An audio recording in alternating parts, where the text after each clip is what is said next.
বিসমিল্লাহির রহমানির রহিম। আসসালামু আলাইকুম ও রহমতুল্লাহ। পৃথিবীর ইতিহাসে অসংখ্য সভ্যতা উঠেছে এবং পড়েছে, অসংখ্য সংবিধান লেখা হয়েছে, অসংখ্য আইন তৈরি হয়েছে, কিন্তু মানুষের অন্তরের অন্ধকার দূর করতে পারেনি কোনো মানবরচিত বিধান। কারণ যে বিধান মানুষ তৈরি করে সে বিধানে থাকে মানুষের সীমাবদ্ধতা, কিন্তু যে বিধান নাজিল করেছেন স্বয়ং সৃষ্টিকর্তা সেখানে আছে পূর্ণতা, সেখানে আছে ভারসাম্য, সেখানে আছে শাস্তি এবং সেখানে আছে ক্ষমা।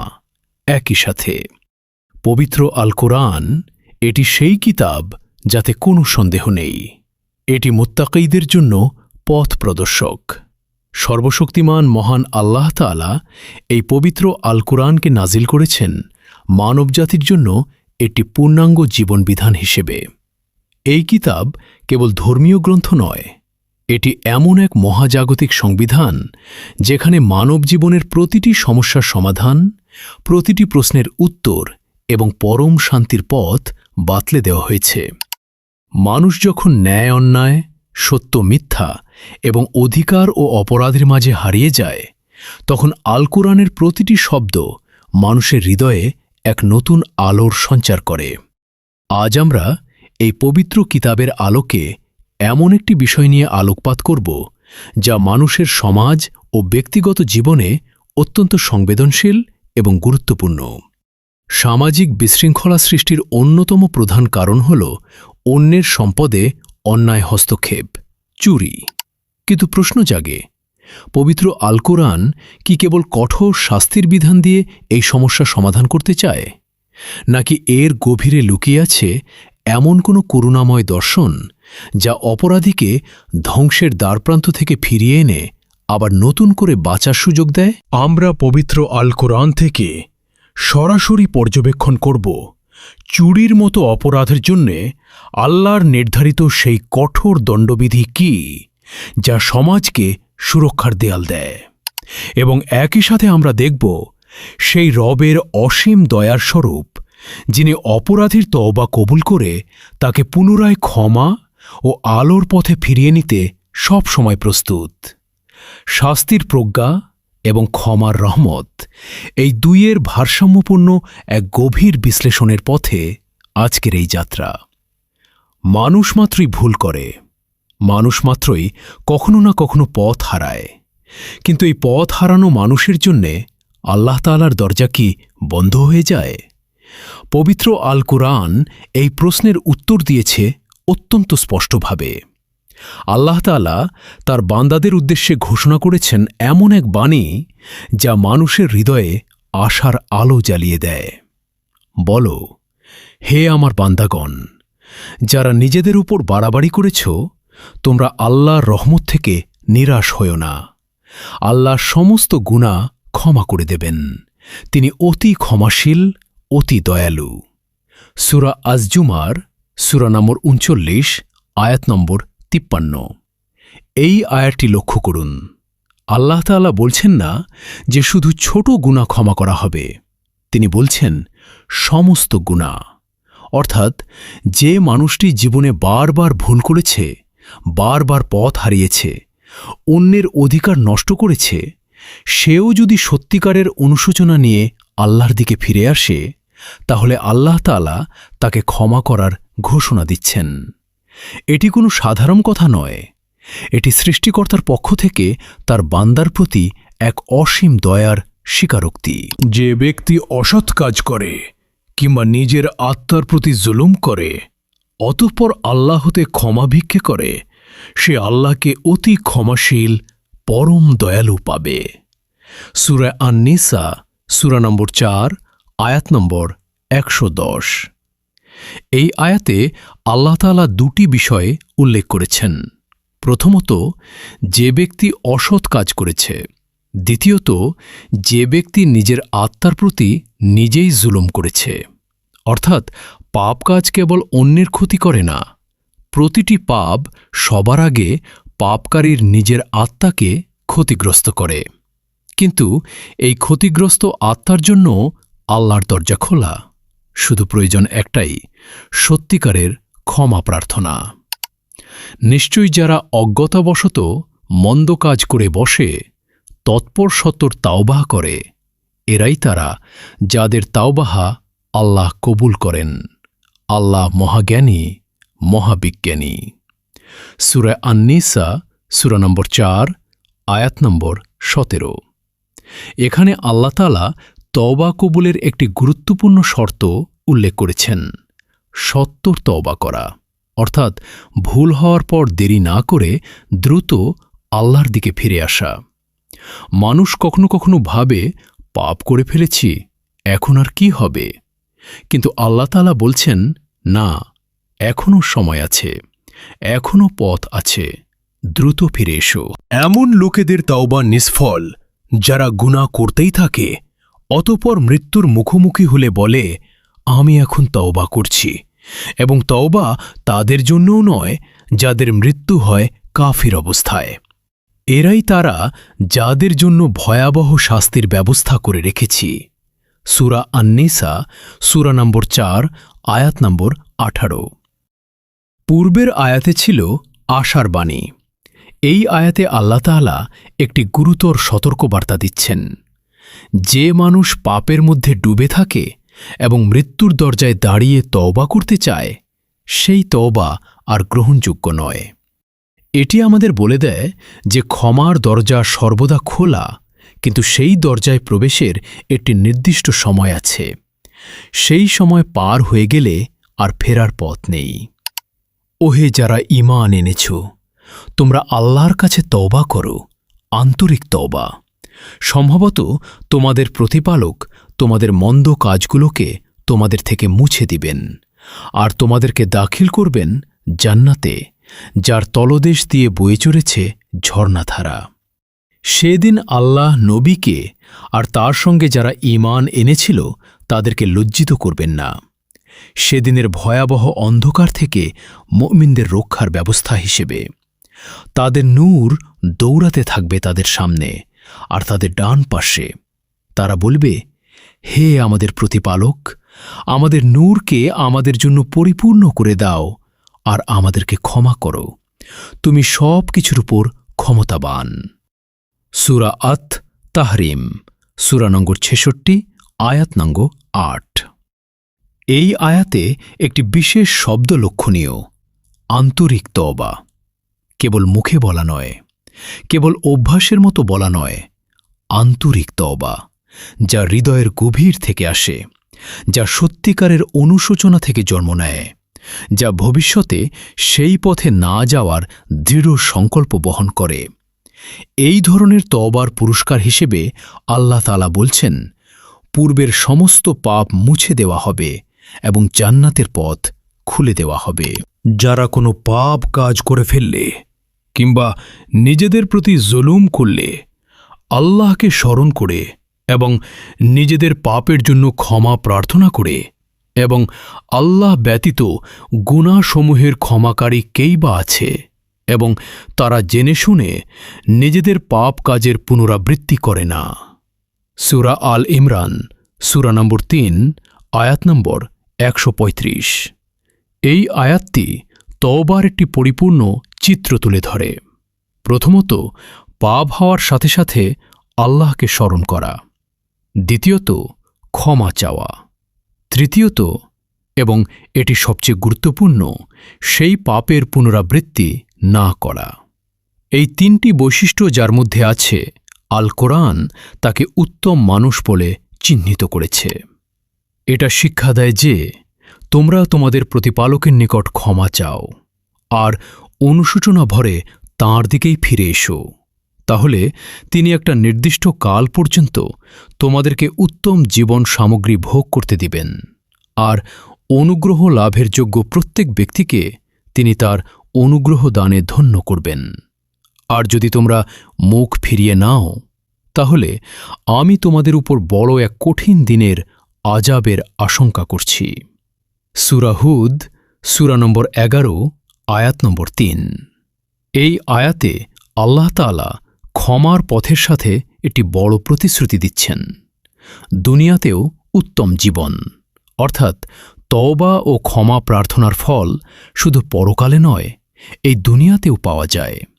আল্লাহর দিকে ফিরে আসলে জীবন সুন্দর হয়, প্রশান্তি আসে, বরকত আসে। কিন্তু যারা তাওবা করে এবং সংশোধন করে নেয় এবং সত্যকে সুস্পষ্টভাবে বর্ণনা করে, তাদের তাওবা আমি কবুল করি। বস্তুত আমি অত্যধিক তাওবা কবুলকারী, পরম দয়ালু। সূরা আল বাকারা, সূরা নম্বর 2, আয়াত নম্বর 160। এই আয়াতে আল্লাহ তাআলা নিজেকে অত্যধিক তওবা কবুলকারী বলে পরিচয় দিচ্ছেন। এটি কেবল একটি গুণ নয়, এটি আল্লাহর একটি বিশেষ নাম ও পরিচয়। যে সত্তা তওবা কবুলকে তার নিজের পরিচয়ের অংশ করেছেন, তিনি কি কোনো সত্যিকারের তওবা প্রত্যাখ্যান করবেন? এটি মানুষের হৃদয়ে এক অসীম আশার দ্বার উন্মোচন করে। এই আয়াতগুলো পর্যালোচনা করলে একটি বিষয় স্পষ্ট হয়ে ওঠে। আল্লাহ তাআলার কাছে মানুষ যতবারই পথ হারাক না কেন, যতটুকু গভীরে পাপের অন্ধকারে ডুবে যাক না কেন, ফিরে আসার পথ সবসময় খোলা। এটি কোনো দুর্বলতার বিধান নয়, এটি হল এক মহাজাগতিক সত্যের প্রতিফলন। মানুষ ভুল করে, কিন্তু আল্লাহ ক্ষমা করেন। শান্তি ও ক্ষমার এই পথের পাশাপাশি সমাজকে রক্ষার জন্য মহান আল্লাহ তাআলা কিছু কঠোর সীমানাও নির্ধারণ করে দিয়েছেন। আসুন দেখা যাক সেই বিধানগুলো কি। একটি সমাজ তখনই সুশৃঙ্খল থাকে যখন প্রতিটি মানুষের সম্পদ, অধিকার এবং মর্যাদা সুরক্ষিত থাকে। কিন্তু যখন একজন মানুষ অন্যের অধিকার লুণ্ঠন করে, তখন কেবল একজন ব্যক্তি ক্ষতিগ্রস্ত হয় না, পুরো সমাজের ভিত্তি কেঁপে ওঠে। আল্লাহ তাআলা এই সামাজিক বিশৃঙ্খলা রোধ করতে পবিত্র আল কুরআনে অত্যন্ত স্পষ্ট বিধান নাজিল করেছেন। আর চোর ও চোরনী, তাদের হাত কেটে দাও। তাদের কৃতকর্মের ফলস্বরূপ আল্লাহর পক্ষ থেকে দৃষ্টান্তমূলক শাস্তি। আল্লাহ হলেন মহাপরাক্রান্ত, মহাবিজ্ঞানী। সূরা আল মাইদা, সূরা নম্বর 5, আয়াত নম্বর 38। এই আয়াতটি পবিত্র আল কুরআনের সেই বিধান যা চুরির শাস্তি নির্ধারণ করে। এখানে দুটি বিষয় লক্ষণীয়। প্রথমত, এই শাস্তিকে দৃষ্টান্তমূলক শাস্তি বলা হয়েছে, অর্থাৎ এই শাস্তির উদ্দেশ্য কেবল একজন অপরাধীকে শাস্তি দেওয়া নয়। এই শাস্তি সমগ্র সমাজকে একটি বার্তা দেয় যে চুরি একটি গুরুতর অপরাধ এবং এর পরিণতি অত্যন্ত কঠোর। দ্বিতীয়ত, আয়াতের শেষে বলা হয়েছে আল্লাহ মহাপরাক্রান্ত, মহাবিজ্ঞানী। এই দুটি গুণ একসাথে উল্লেখ করার মধ্যে গভীর অর্থ আছে। মহাপরাক্রান্ত, তিনি শাস্তি দিতে সক্ষম। মহাবিজ্ঞানী, তিনি জানেন কোন শাস্তি কতটুকু প্রয়োজন। অর্থাৎ এই বিধান কোনো অবিবেচনাপ্রসূত সিদ্ধান্ত নয়, এটি সর্বজ্ঞ আল্লাহর পরিপূর্ণ জ্ঞান থেকে নির্গত একটি ন্যায়সঙ্গত বিধান। কিন্তু অন্যায় করার পর কেউ তাওবা করলে এবং নিজেকে সংশোধন করলে আল্লাহ তার প্রতি ক্ষমা দৃষ্টি করেন। আল্লাহ হলেন বড়ই ক্ষমাশীল, পরম দয়ালু। সূরা আল মাইদা, সূরা নম্বর 5, আয়াত নম্বর 39। এটি অত্যন্ত গুরুত্বপূর্ণ। চুরির শাস্তির বিধান দেওয়ার ঠিক পরের আয়াতেই আল্লাহ তাআলা তওবার কথা উল্লেখ করেছেন। এটি পবিত্র আল কুরআনের একটি অনন্য বৈশিষ্ট্য। শাস্তির বিধান দেওয়া হয় সমাজকে রক্ষার জন্য, কিন্তু সেই অপরাধীর আত্মার পরিশুদ্ধির পথও বন্ধ করা হয় না। দুনিয়ার আইন তার নিজের নিয়মে চলে, কিন্তু আল্লাহর সাথে সম্পর্কের ক্ষেত্রে তওবা এবং সংশোধনের মাধ্যমে ক্ষমার পথ সবসময় খোলা।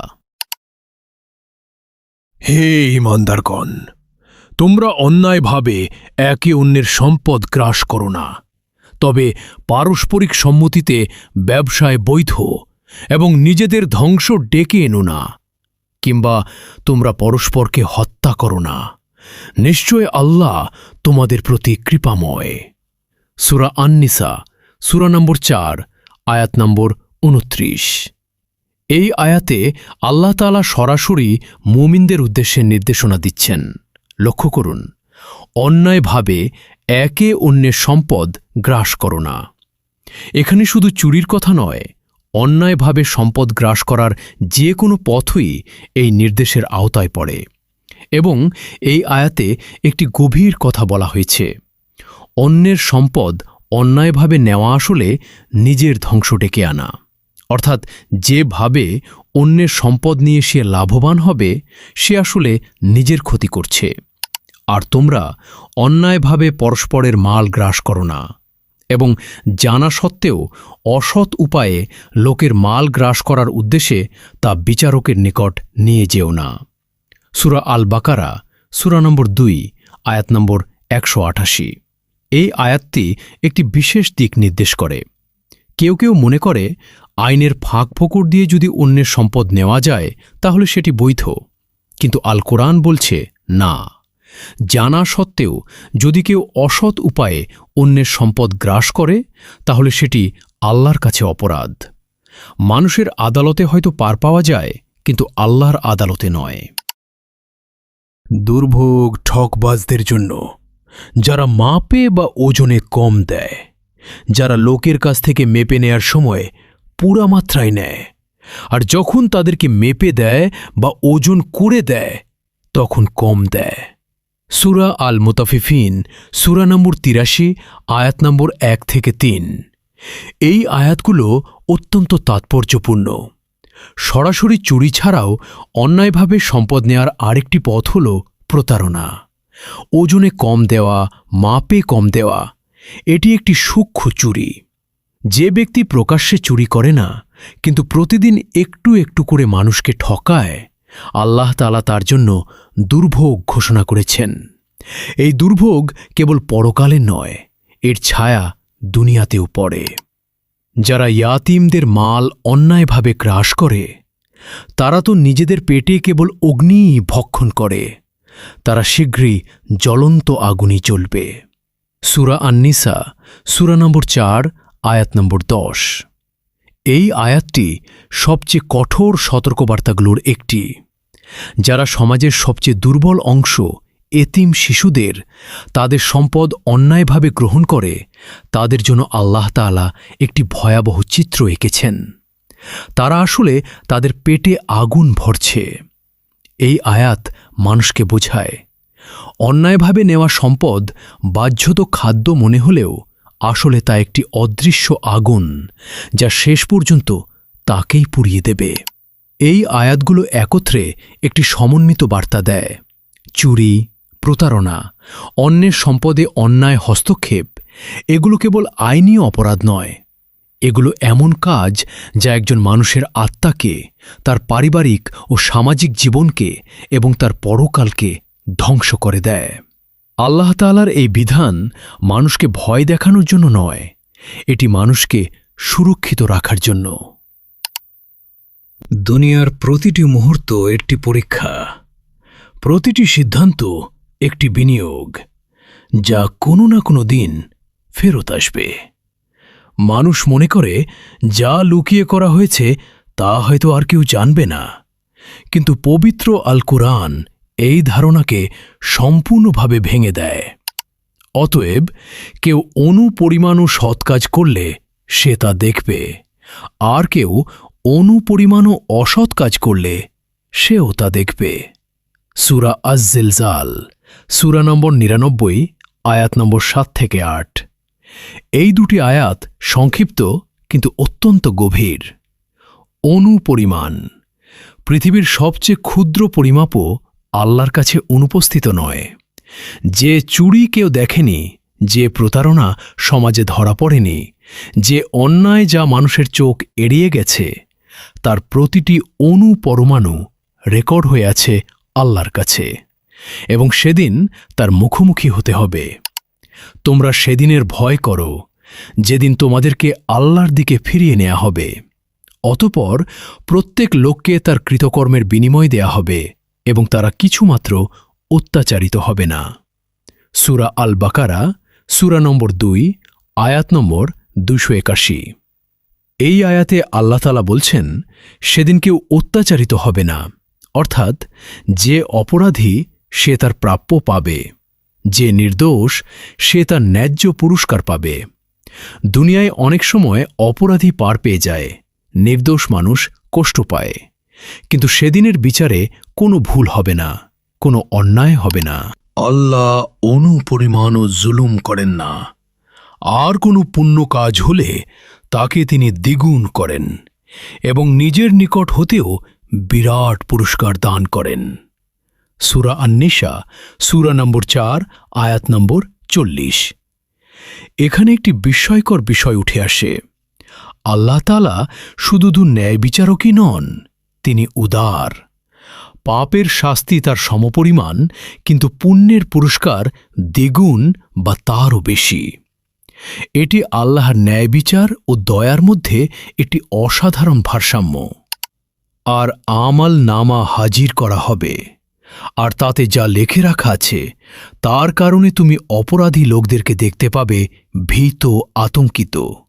আর তারা বলবে, হায় কপাল, এটা কেমন কিতাব যে ছোট বড় কোনো কাজই ছেড়ে দেয়নি, বরং সব কিছুর হিসাব রেখেছে। তারা যা করেছে তা সামনে উপস্থিত পাবে, আর তোমার প্রতিপালক কারও প্রতি জুলুম করবেন না।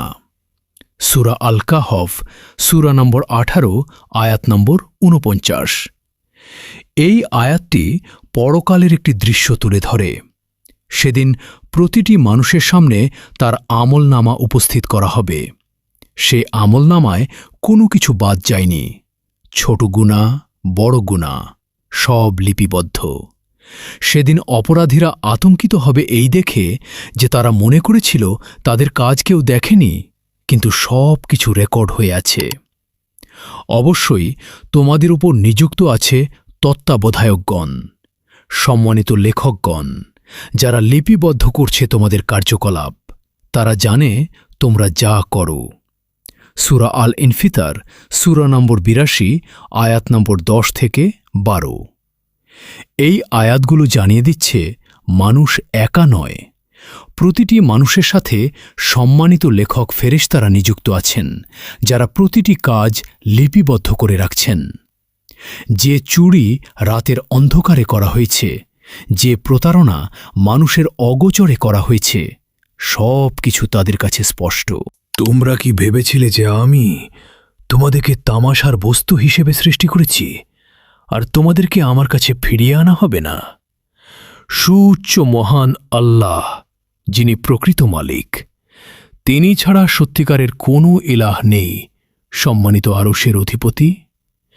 সূরা আল মুমিনুন, সূরা নম্বর 23, আয়াত নম্বর 115 থেকে 116। এই আয়াত দুটি এই সম্পূর্ণ আলোচনার সবচেয়ে গভীর একটি প্রশ্ন উত্থাপন করে। মানুষ কি মনে করে এই জীবন কোনো খেলার মাঠ? কোনো হিসাব নেই, কোনো ফিরে যাওয়া নেই? আল্লাহ তাআলা এই প্রশ্নের মাধ্যমে বোঝাচ্ছেন, না, এই সৃষ্টিতে কোনো উদ্দেশ্যহীনতা নেই। প্রতিটি জীবনের একটি সুনির্দিষ্ট পরিণতি আছে, প্রতিটি কাজের একটি হিসাব আছে, এবং সেই মহাপরাক্রান্ত সত্তার কাছে ফিরে যেতে হবে, যিনি সম্মানিত আরশের অধিপতি। আজকের এই আলোচনায় আমরা পবিত্র আল কোরআনের আলোকে 3টি বিষয় অনুধাবন করার চেষ্টা করেছি। প্রথমত, আল্লাহ তাআলার অসীম দয়া ও ক্ষমার বিস্তার। যে মানুষটি জীবনে ভুল করেছে, অপরাধ করেছে, পথ হারিয়েছে, তার জন্য আল্লাহর দরজা বন্ধ নয়। সত্যিকারের তওবা এবং সংশোধনের পথ সব সময় খোলা। দ্বিতীয়ত, সমাজ রক্ষার জন্য আল্লাহ তাআলার নির্ধারিত সীমানা। চুরি, প্রতারণা, অন্যের সম্পদে অন্যায় হস্তক্ষেপ, এগুলো কেবল মানবিক আইনের লঙ্ঘন নয়, এগুলো আল্লাহর নির্ধারিত সীমানার লঙ্ঘন, এবং এই লঙ্ঘনের পরিণতি অত্যন্ত গুরুতর। তৃতীয়ত, পরকালীন জবাবদিহিতার অনিবার্য বাস্তবতা। প্রতিটি মানুষকে একদিন আল্লাহর সামনে দাঁড়াতে হবে। সেদিন কোনো লুকানো থাকবে না, কোনো ফাঁক ফোকর থাকবে না। অনুপরিমাণ ভালো এবং অনুপরিমাণ মন্দ উভয়ের হিসাব সেদিন সামনে উপস্থিত হবে। পবিত্র আল কুরআন আমাদের একটি সম্পূর্ণ জীবন দর্শন দিয়েছে, যেখানে ক্ষমা আছে কিন্তু সেই ক্ষমার সাথে দায়িত্বও আছে। যেখানে শাস্তির বিধান আছে, কিন্তু সেই শাস্তির পাশেই তওবার পথ আছে। এবং যেখানে এই দুনিয়ার প্রতিটি কাজের হিসাব পরকালে দিতে হবে, এই সত্যটি সব সময় সামনে আছে। মহান আল্লাহ তাআলা আমাদের সকলকে তাঁর পথে অবিচল রাখুন, আমাদের ভুলগুলো ক্ষমা করুন এবং তাঁর বিধান অনুযায়ী জীবন পরিচালনার তৌফিক দান করুন। ওয়াসসালামু আলাইকুম ওয়া রাহমাতুল্লাহি ওয়া বারাকাতুহু।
ইয়া রহমান ইয়া রহিম আন্তা আল গফুর, তোমারি আলোতে কাটে মনের সব দূর।